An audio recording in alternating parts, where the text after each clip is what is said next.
Me and my lifelong friend, Logan, were driving home from my friend's party in my truck. The party was great. We got to see a lot of our old friends and make some new ones. It was hosted by our old friend from karate, Kaylee. She lived about an hour away in the next town over. The first half of our ride home was normal. Now came the bad part. We drove through some thick wooded area that opened into a field surrounded by woods.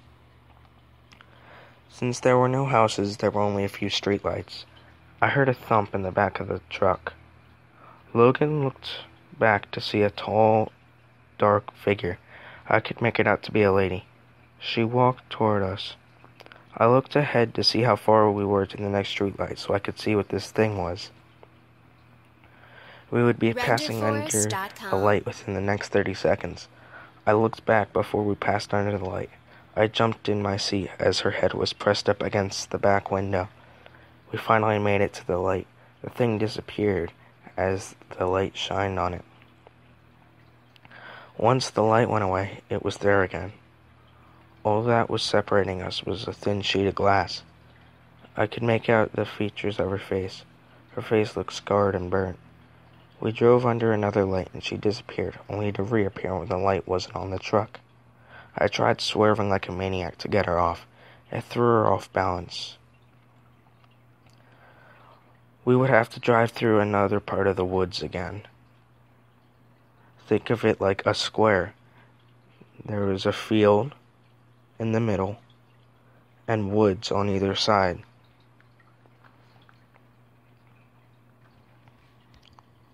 I heard a loud thump on the window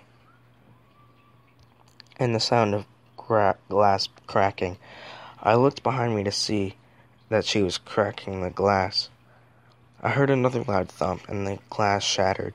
She started to make her way through when Logan unbuckled his seatbelt and turned to face the thing. He jumped to the back seat and proceeded to punch and push it.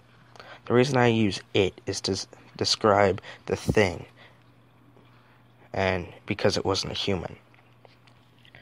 The thing had made its way in and was now right behind me. It tackled Logan against the door. It took its long, rotten claws and shoved him into his stomach. I heard the thud as it ripped through flesh and punctured organs.